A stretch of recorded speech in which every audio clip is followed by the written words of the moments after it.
నమస్తే, welcome to burning issue. నేను Jemimah. అధికారంలో ఉన్నప్పుడు రెచ్చిపోయారు.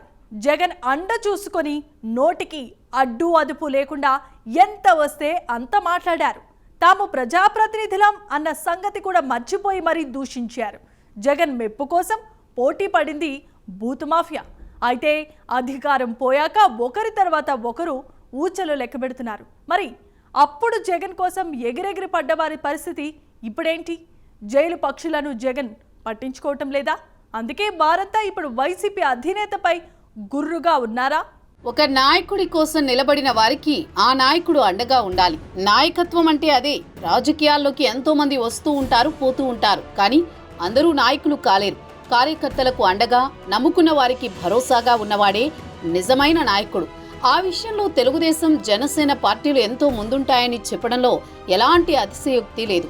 జగన్ హయాంలో ఎంతో మంది తెలుగుదేశం, జనసేన కార్యకర్తలపై కేసులు పెట్టి హింసించిన సంగతి ఎవరూ మర్చిపోలేరు. అయితే తెలుగుదేశం అధిష్టానం, జనసేన అధిష్టానం వారి వారి కార్యకర్తలను, నాయకులను కాపాడుకునేందుకు సర్వశక్తులు ఒడ్డాయి. అయితే ప్రభుత్వం మారింది. కూటమి సర్కార్ అధికారంలోకి వచ్చిన తర్వాత గత సర్కార్ హయాంలో రెచ్చిపోయిన వారంతా ఒకరి తర్వాత ఒకరు అన్నట్లుగా కటకటాల పాలవుతున్నారు. పోసాని కృష్ణమురళి, వల్లభనేని వంశీ లాంటి వాళ్లు ఊచలు లెక్కపెట్టిన పరిస్థితి. అంతేకాకుండా సోషల్ మీడియాలో బూతులతో రెచ్చిపోయిన వారు, వైసీపీ కార్యకర్తలు ఊచలు లెక్క పెట్టాల్సి వస్తోంది. అయితే నెలల తరబడి తాము జైల్లో మగ్గుతున్నా జగన్ పట్టించుకోవడం లేదు అన్న వాదన వైసీపీ వర్గాల్లోనే గట్టిగా వినిపిస్తోంది. అధికారంలో ఉన్నప్పుడు తమను ఉసిగొల్పి పవన్ కళ్యాణ్, చంద్రబాబు లాంటి నాయకులను తిట్టించారని, కానీ ఇప్పుడు తాము కష్టాల్లో ఉంటే జగన్ ఏమాత్రం పట్టించుకోవడం లేదంటూ సదరు నేతలు, కార్యకర్తలు వాపోతున్న పరిస్థితి. జైలు పక్షులంతా జగన్ తమను నట్టేట ముంచారని, నమ్మించి మోసం చేశారని వాపోతున్నారట.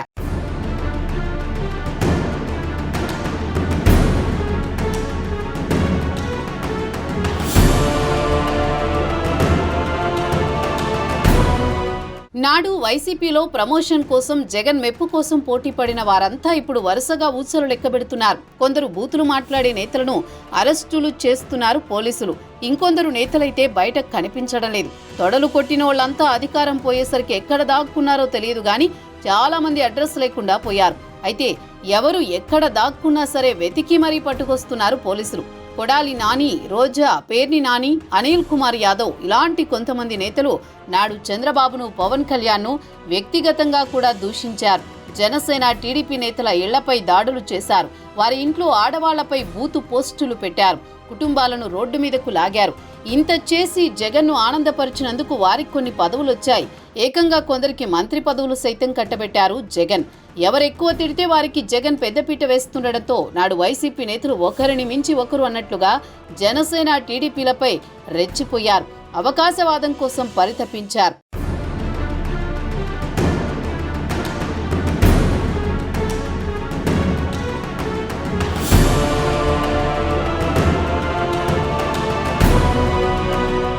అధికారంలో ఉన్నప్పుడు జోగి రమేష్, కొడాలి నాని, రోజా, అనిల్ కుమార్ యాదవ్ లాంటి వారు దూకుడు ప్రదర్శించారు. టీడీపీపై ఓ రేంజ్లో విరుచుకుపడేవారు. లోకేష్, చంద్రబాబు పేరు చెబితే చాలు ఒంటికాలు మీద లేచేవారు. జగన్ మెప్పు కోసం నోటికొచ్చినట్టు ఇష్టానుసారం అసభ్య పదజాలంతో రెచ్చిపోయేవారు. చంద్రబాబు కుటుంబాన్ని దారుణంగా దూషించారు. పవన్ పెళ్లిళ్లపై ఒకరిని మించి ఒకరు మాట్లాడేవారు. వాళ్ళందరికీ మంత్రి పదవులిచ్చారు జగన్. ఇప్పుడు మాత్రం నాడు రెచ్చిపోయిన నేతలు వరుసగా జైలు పాలవుతున్నారు. ఎవరు తీసుకున్న గోతిలో వారే పడతారన్నట్టుగా నాడు వాళ్లు చేసిన తప్పులు, మాట్లాడిన మాటలు, దోచుకున్న ఇసుక, భూములు ఇలా అనేక అరాచకాలను వెలికితీస్తోంది కూటమి సర్కార్. ఇంకోవైపు జనసేన హిట్ లిస్టులో లోకేష్, రెడ్ బుక్ లో ఎక్కిన నేతలు భయంతో బిక్కుబిక్కుమంటున్నారు. వల్లభనేని వంశీ లాంటి వాళ్ళు ఇప్పటికే ఊచలు లెక్కబెడుతున్నారు. ఇంకొందరు భయంతో దేశం విడిచి పారిపోయినట్టు ప్రచారం జరుగుతోంది. అయితే ఈ భూమిపై ఎక్కడ దాక్కున్నా వెతికి పట్టుకుని వచ్చి శిక్షిస్తామని గతంలోనే చంద్రబాబు వార్నింగ్ ఇచ్చిన సంగతి తెలిసిందే. జగన్ మెప్పు కోసం, పదవుల కోసం నోరు పారేసుకుంటే అధికారం పోయాక కలుగులో దాక్కోవలసిన దుస్థితి తప్పదనేందుకు వైసీపీలోని ఆ నేతలే ఉదాహరణ అన్న చర్చ రాజకీయ వర్గాల్లో వినిపిస్తోంది. అయితే తమను వాడుకుని తమతో పవన్, చంద్రబాబును తిట్టించిన జగన్ ఇప్పుడు తాము కష్టాల్లో ఉంటే కనీసం పరామర్శించడం లేదంటూ సదరు నేతలు వాపోతున్నారు.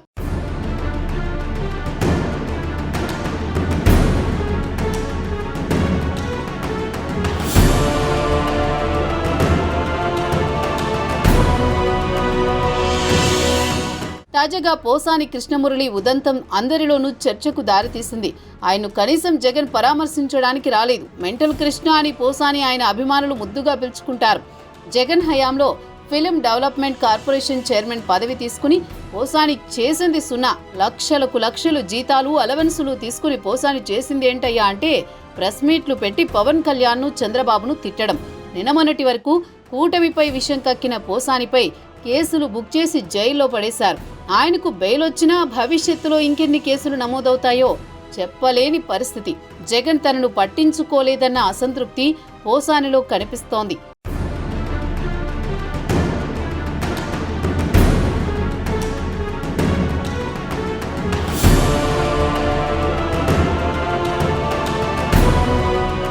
పోసాని కృష్ణమురళి ప్రవర్తన, ఆయన మాటలు చూస్తే నిజంగానే మెంటల్ కృష్ణ నామధేయాన్ని సార్థకం చేసుకున్నట్లే ఉంటుంది. జగన్ పంచన చేరిన పోసాని గత ప్రభుత్వంలో ఫిలిం డెవలప్మెంట్ కార్పొరేషన్ చైర్మన్ పదవి కొట్టేశాడు. పవన్ చంద్రబాబును బాగా తిడుతుండటంతో జగన్ కూడా పోసానికి పదవి కట్టబెట్టి తిట్టమని బాగా ప్రోత్సహించాడు. తీసుకున్న పదవికి న్యాయం చేయని పోసాని ప్రతిపక్షాలను తిట్టడానికి అన్నట్టుగా ఉద్యోగం వెలగబెట్టాడు. అసమర్థుడిగా మిగిలిపోయాడు. పోసాని కృష్ణమురళి మొదటి నుంచి జగన్ కు కొమ్ము కాసిన వారిలో ఒకరు. పార్టీ పెట్టిన కొత్తల్లోనే రోజాతో పాటు జగన్ వెంట నడిచింది మెంటల్ కృష్ణే. చంద్రబాబుపై ఓ రేంజ్ లో ఫైర్ అవుతూ ప్రెస్ మీట్లు పెట్టారు. జగన్ ను ఆకాశానికెత్తుతూ లెక్కలేనన్ని సార్లు ప్రశంసలు కురిపించారు. పాదయాత్ర టైంలోనూ జగన్ దగ్గరికెళ్లి మద్దతు పలికారు. పదవి వచ్చాక అయితే పవన్ కళ్యాణ్ను దారుణమైన భాషతో తిట్టారు. జగన్ మెప్పు కోసం సొంత కమకులాన్ని సైతం చులకనగా మాట్లాడిన పోసాని టీడీపీ హిట్ లిస్ట్ లో ఒకరిగా ఉన్నారు. బూతులు మాట్లాడే వారికి ప్రాధాన్యత ఇచ్చే వైసీపీ పోసానిని బాగా ప్రమోట్ చేసింది.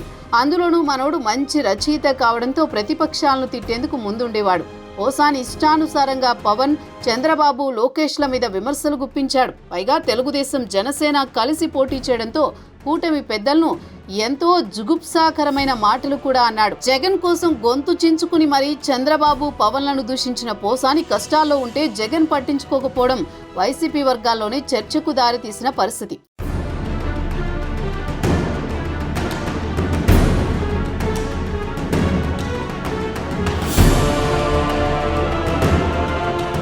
గన్నవరం టీడీపీ ఆఫీసు మీద దాడి కేసులో అరెస్టైన వల్లభనేని వంశీ ప్రస్తుతం జైలు జీవితం గడుపుతున్నారు. విజయవాడ SCR/ST కోర్టు ఆయన రిమాండ్ను ఏప్రిల్ 8 వరకు పొడిగించడంతో ఆయన మరికొన్ని రోజులు జైల్లో ఉండాల్సి వస్తోంది. ఒకప్పుడు టీడీపీలో రాజకీయ జీవితాన్ని ప్రారంభించి ఆ తర్వాత జగన్మోహన్ రెడ్డికి మద్దతు తెలుపుతూ చంద్రబాబు, లోకేష్లపై తీవ్ర విమర్శలు చేసిన వంశీ ఇప్పుడు దీనస్థితిలో ఉండడం చర్చనీయాంశంగా మారింది. వల్లభనేని వంశీ టీడీపీతో తన రాజకీయ జీవితాన్ని ప్రారంభించారు. ఆ తర్వాత ఆయన వైసీపీలో చేరి జగన్మోహన్ రెడ్డికి మద్దతు తెలిపారు. జగన్ హయాంలో చంద్రబాబు, లోకేష్లపై తీవ్ర విమర్శలు చేశారు. చాలా నీచంగా చంద్రబాబు భార్యపై కామెంట్స్ చేశారు. గన్నవరంలో టీడీపీ కార్యాలయంపై జరిగిన దాడి కేసులో ఆయన అరెస్ట్ అయ్యారు. ప్రస్తుతం ఆయన రిమాండ్లో ఉన్నారు. బెయిల్ పొందేందుకు ఆయన తీవ్ర ప్రయత్నాలు చేస్తున్నారు. అయితే న్యాయస్థానం ఆయన రిమాండ్ను ఏప్రిల్ 8 వరకు పొడిగించింది. దీంతో ఆయన మరికొన్ని రోజులు జైలులోనే ఉండాల్సి వస్తుంది. ప్రస్తుతం వంశీ దాదాపు గుర్తుపట్టలేని స్థితిలో కనిపించారు. నెరిసిన జుట్టు, నిరుత్సాహమైన ముఖంతో ఆయన పూర్తిగా మారిపోయారు. అరెస్టైన రోజు వంశీ చూపించిన విశ్వాసం, నిర్లక్ష్యం ఇప్పుడు ఆయన ముఖంలో పూర్తిగా మాయమైపోయాయని నెటిజన్స్ కామెంట్స్ చేస్తున్నారు. అయితే జగన్ కోసం తాను రెచ్చిపోతే తనకు మాత్రం జగన్ బెయిల్ తెప్పించలేకపోయారన్న అసంతృప్తి వంశీలో కనిపిస్తోంది. అధికారం కోల్పోయిన నాటి నుంచి వైసీపీ పరిస్థితి అగమ్య గోచరంగా తయారైంది. చేసిన కుంభకోణాలు, అవినీతి, అక్రమాల చిట్టా ఒక్కొక్కటి బయటకొస్తోంది. గత ప్రభుత్వంలో రెచ్చిపోయి దందాలకు, అవినీతికి పాల్పడిన నేతలను కూటమి సర్కార్ వేటాడుతున్న సంగతి తెలిసిందే. ఒకరిద్దరు కాదు, త్వరలోనే తప్పు చేసిన వారందరినీ వరుస పెట్టి శిక్షించడం ఖాయంగా కనిపిస్తోంది. ఇక పాలనలో సరికొత్త సంస్కరణలతో దూసుకుపోతున్న కూటమి సర్కార్ రాజకీయాల్లో భాష విషయంలో కూడా మార్పు తీసుకొచ్చింది. గతంలో బూతులు సైతం మాట్లాడేవారు, ఇప్పుడు పద్ధతిగా మాట్లాడుతున్నారు. అలా గాడిలో పెట్టింది కూటమి సర్కార్.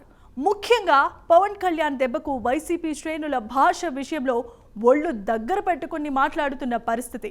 ఇక బర్నింగ్ ఇష్యూలో మరిన్ని విషయాలు తెలుసుకోబోయే ముందు షార్ట్ బ్రేక్ తీసుకుందాం. జగన్ సీఎంగా ఉన్నప్పుడు వైసీపీలో కొందరు నేతలు చేసిన హడావిడి ప్రత్యేకించి చెప్పనక్కర్లేదు. తామే సీఎం అన్నట్లుగా రెచ్చిపోయారు. అప్పటి విపక్ష నేతలను నోటికి వచ్చినట్లు మాట్లాడారు. టీడీపీ జనసేన కార్యాలయాలపై దాడులు చేశారు. అదంతా చెప్పాలంటే పెద్ద చిట్టానే అవుతుంది. ప్రజలు అధికారం కట్టబెట్టినప్పుడు దాన్ని నిర్వీర్యం చేయకుండా ప్రజా సంక్షేమం కోసం పట్టుబడాలి. అధికారంలో ఉన్నప్పుడు ప్రజా సంక్షేమం కోసం పనిచేస్తే జనం గుండెల్లో నిలిచిపోతారు. అలా కాదని అవినీతి అక్రమాలకు పాల్పడితే ఊచలు లెక్కబెట్టాల్సిందే. ఇప్పుడు వైసీపీ నేతల పరిస్థితి చూస్తూ ఉంటే ఎవరు ఏ క్షణాన కటకటాల వెనక వెళ్తారో చెప్పలేని పరిస్థితి. కూటమి సర్కార్ హడలెత్తిస్తూ ఉండటంతో వైసీపీ హయాంలో అవకతవకలకు పాల్పడ్డ వారంతా భయంతో వణికిపోతున్నారు.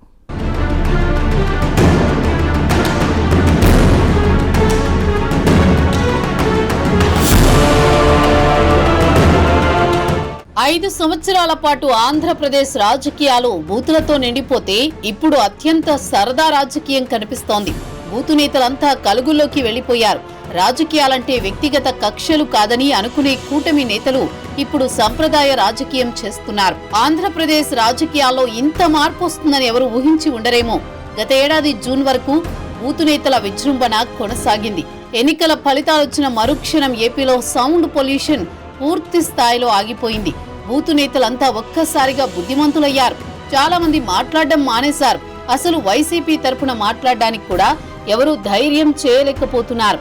ఇక జగన్ సంగతి చెప్పాల్సిన పని లేదు. అసెంబ్లీకి కూడా వెళ్లని విపక్ష నాయకుడెవరూ ఉండరేమో.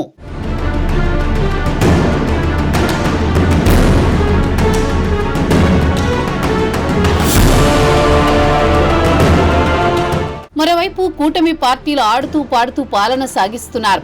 వారి పాలన విషయంలో ప్రజలకు ఎలాంటి అభ్యంతరాలు లేవు. లా అండ్ ఆర్డర్ దారికొచ్చింది. అక్రమ అరెస్టులు లేవు. ఆధారాలు చూపించి యాక్షన్ తీసుకుంటున్నారు. పాలన ఎంత సరదాగా సాగుతుందో ఎంతో కాలం తర్వాత జరిగిన ఎమ్మెల్యేల ఆటపాటల సందడే సాక్ష్యం అనుకోవచ్చు. చంద్రబాబు పవన్ మధ్య ఉన్న ర్యాపో చూస్తే ఏపీలో నిజంగానే వచ్చే 15 ఏళ్ల పాటు మరో పార్టీకి ఛాన్స్ కూడా రాదని అనుకుంటారు. రాజకీయాలు ఎప్పుడు ఏ మలుపులు తిరుగుతాయో చెప్పలేం, కానీ గత 5 సంవత్సరాలతో పోలిస్తే పూర్తి భిన్నమైన రాజకీయం ఏపీలో నడుస్తోంది. రాముడు మంచి బాలుడు అనే ఇమేజ్ కూటమి ప్రభుత్వానికి వచ్చింది. వైసీపీ పూర్తిగా నిర్వీర్యం కావడం కూడా ఏపీ రాజకీయానికి శుభసూచికంగా కనిపిస్తోందని మేధావి వర్గంలో చర్చ జరుగుతోంది.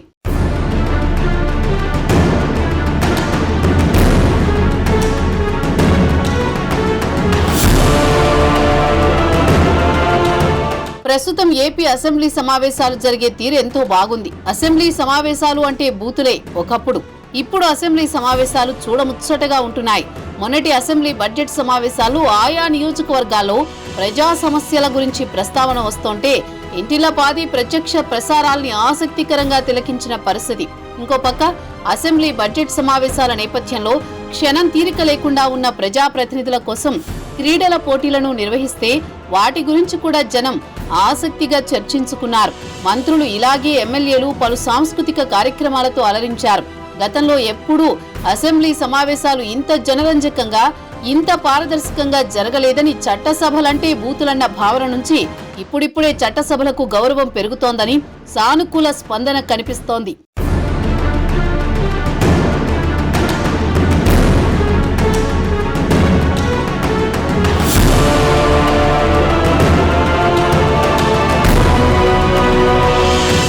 అప్పట్లో అసెంబ్లీలో టీడీపీ అధినేత చంద్రబాబును ఉద్దేశించి వైసీపీ ఎమ్మెల్యే వల్లభనేని వంశీ చేసిన వ్యాఖ్యలకు బాబు సైతం కన్నీళ్లు పెట్టుకున్న పరిస్థితి. రాజకీయాల్లో శత్రువులుగా ఉన్నవారైనా సరే తమ ప్రత్యర్థి ఇంట్లోని ఆడవాళ్లను ఉద్దేశించి వ్యాఖ్యలు చేసేందుకు అస్సలు ఇష్టపడేవారు కాదు. అందుకు భిన్నంగా ఆ గీతను దాటేసిన వారిలో వల్లభనేని వంశీ, కొడాలి నాని, పోసాని కృష్ణమురళీలు ముందు వరుసలో ఉండేవారు. తమ పార్టీ శ్రేణులను అరెస్ట్ చేస్తున్నారని వైసీపీ అంటుండగా, గత ప్రభుత్వంలో ఏపీలోని ప్రత్యర్థి పార్టీ నేతలను ఒకరి తర్వాత ఒకరిని అరెస్ట్ చేసిన సంగతిని మర్చిపోయారా అంటూ టీడీపీ అంటోంది.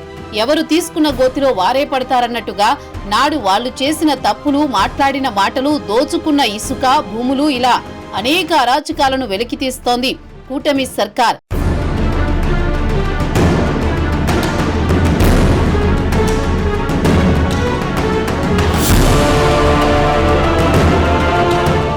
జగన్ మెప్పు కోసం పదవుల కోసం నోరు పారేసుకుంటే అధికారం పోయాక కలుగులో దాక్కోవలసిన దుస్థితి తప్పదనేందుకు వైసీపీలోని ఆ నేతలే ఉదాహరణ అన్న చర్చ రాజకీయ వర్గాల్లో వినిపిస్తోంది.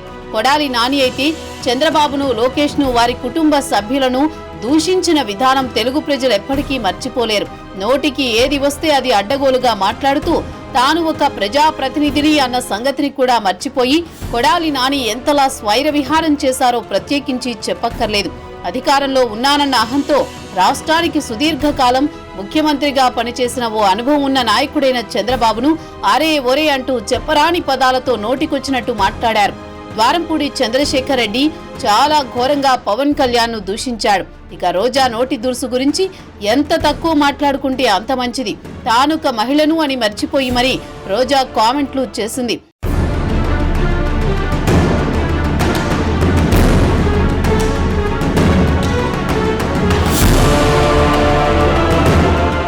ఇక వైసీపీలో నాడు మీసాలు తిప్పుతూ తొడలు కొడుతూ రెచ్చిపోయిన వారిలో అనిల్ కుమార్ యాదవ్ కూడా ఒకరు.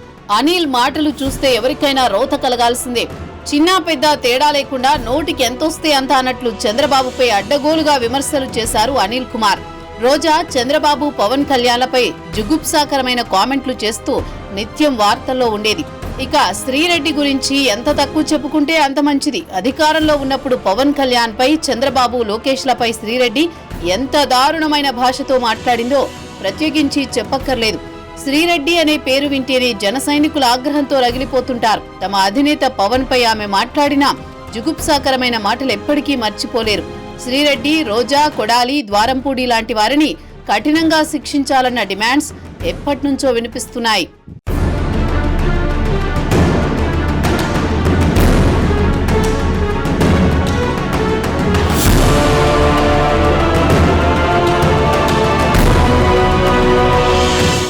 జగన్ హయాంలో ప్రశ్నిస్తే సరైన సమాధానం చెప్పకుండా అడ్డమైన మాటలతో విరుచుకుపడ్డారు.